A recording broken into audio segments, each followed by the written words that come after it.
mothers murdered in front of their children almost 40 years apart by the same man, a man that one judge claimed was so old that he would age out of violence. That judge was wrong.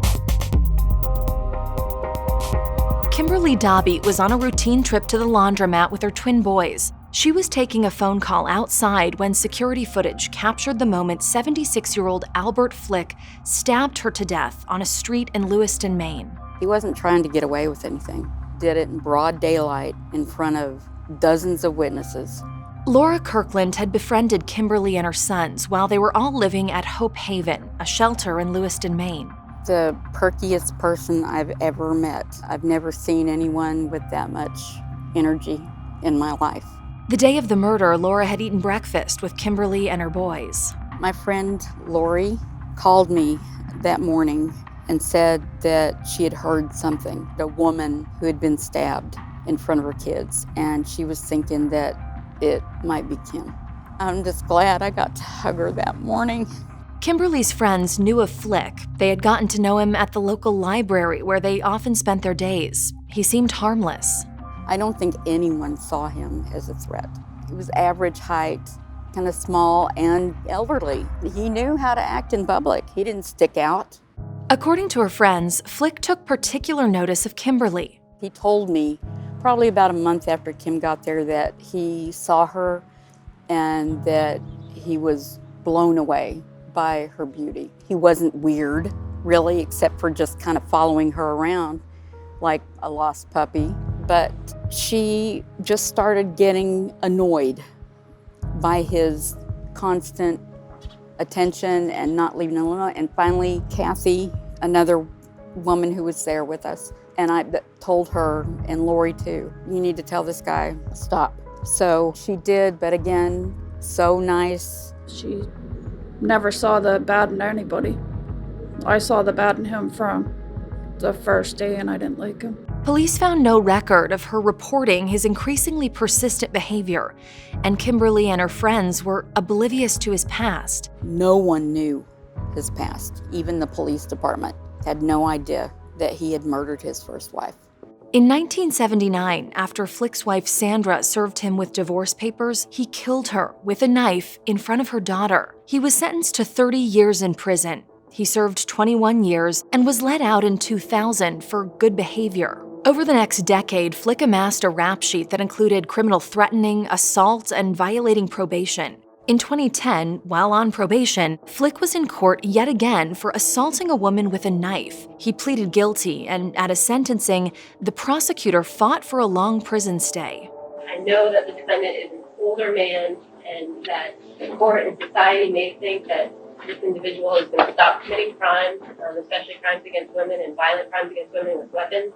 But his history has really shown that he's just not about to do that. And so I think the only appropriate sentence is for a significant time in prison. Flick's probation officer at the time said he too felt Flick was still a danger despite his age. To me, Your Honor, there's no better predictor for future behavior than past behavior. He's an extremely violent individual when it comes to relationships. He doesn't appear to slow down at this point.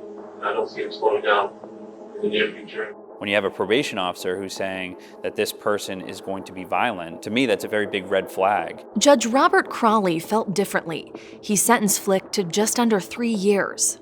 There's absolutely nothing in Mr. Flick's past history that suggests that he is going to choose to abandon his behaviors of assaultive conduct toward women.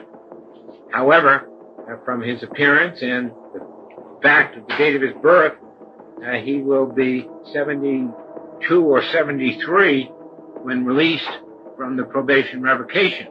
And at some point, Mr. Flick is going to age out of his capacity to engage in this conduct, and incarcerating him beyond the time that he ages out doesn't seem to me to make good sense from a criminological or fiscal perspective. This ruling and notion of aging out of violence is what many feel was the pivotal moment that eventually led to Kimberly's murder. Upon his release in 2014, he found and verbally threatened the same victim from his 2010 assault, which sent him back to prison until 2016. In 2018, at the age of 76, he killed Kimberly in broad daylight. The boys are the ones that are going to live with it. I think the judge should have to explain to them, tell them what law it was or at what age it's okay and what age you're done being a danger and how come they had to watch their mother be slaughtered on the street. It's very important for us as a state to recognize that half of the homicides that have been committed recently in Maine have connections to domestic violence. So maybe it's time that we start taking domestic violence a lot more seriously. This was so preventable. Kim wasn't the first person for this to happen to, and she's not going to be the last. In July 2019, Flick was sentenced to life in prison for Kimberly's murder. Although Flick is finally behind bars for good, the community in Maine where Kimberly lived has been left wondering if this could happen again. For more details on this story, we spoke with photographer Kevin Fowler, who was behind the scenes reporting on this case for WMTW in Portland, Maine.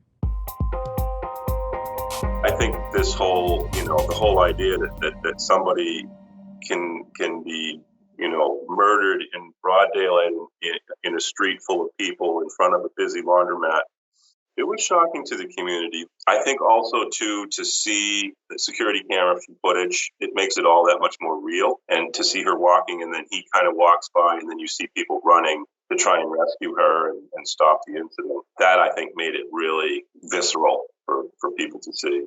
How did Albert Flick manage to slip under the radar of law enforcement? I think at the time when we covered the original story in the summer, when the incident happened in Lewiston, I do recall it came as a surprise that this guy was out and about walking around on the streets to the police at the time. And why or how that happened, I think it may have been how they downplayed the incident in 2014 and that he got right back out on the street in a really, really short amount of time. And apparently nobody was noticing a pattern of behavior, even though I think the thing in 2014 was like about his third recorded incident with a woman and a knife. Do you think this case has made an impact on how law enforcement in Maine will handle cases involving elderly or repeat offenders? I have a feeling that this did, generate some waves in that community with the DAs and judges and things like that. They thought because he was old, he wasn't a danger anymore. And because there was this pattern, it seemed so obvious for us. But a lot of times, one of the things that the Cumberland County DA told us was there's guidelines for sentencing, and sometimes judges can only do so much. But for me, it was a really interesting look into how these things come about, how they do the sentencing, how the judges and courts deal with repeat offenders and people with history and how to best handle them. Do you think being able to earn early probation and parole with good behavior contributed at all to Albert Flick's ability to reoffend? Honestly, I think whatever he did to get on parole or get probation or be released with good behavior and this, that, and the other thing was an opportunity for him to get back out on the street and fall back into who he actually was, somebody who picked a victim, because he'd been following Kimberly for a long while. And one of Kimberly's friends, Laura, said local police weren't aware of Flick's first murder. Do you know if that's true? We didn't talk to any police officers for this particular story. What I do know is that the big issue with our story was how the judge had given him fairly light sentence and really considered his past history with women, and how unfortunate it was that he was free to walk about, sort of be a transient in Lewiston and befriend this woman, and then the worst thing happened. Her friends said that he had approached her because they were kind of both down and out at the Lewiston Public Library, where people tend to hang out during the day. And she sort of befriended him, thinking he was this kindly old man. He started having open feelings for her, and that she's kind of tried to downplay that to him and sort of tried to distance herself, but she felt bad for him. So she was sort of kind of like taking him in as a friend. And then just all of a sudden, boom, just with no provocation from her whatsoever, other than she did tell him that she was going to leave to go to another town if things weren't going his way in what he perceived to be a relationship. That's how he handled it.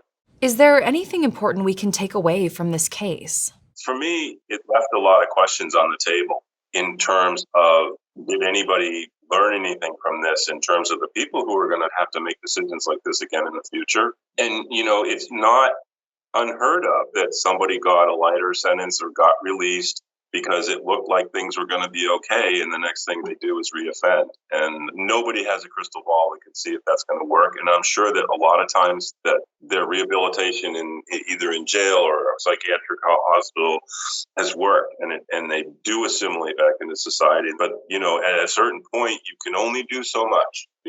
As a judge, it's a very, very complex issue, and I know that a lot of DAs and judges and people in the legislature struggle with trying to figure out how to keep dangerous people off the street, or determining whether they're dangerous enough that somebody needs to take that extra step. How do you feel about Albert Flick's criminal history? Do you know of any stories like this where you live? Share your thoughts in the comments below. I'm Alexandra Stone. Thanks for watching. Click here for the next video. And if you liked this episode, subscribe for more stories like this.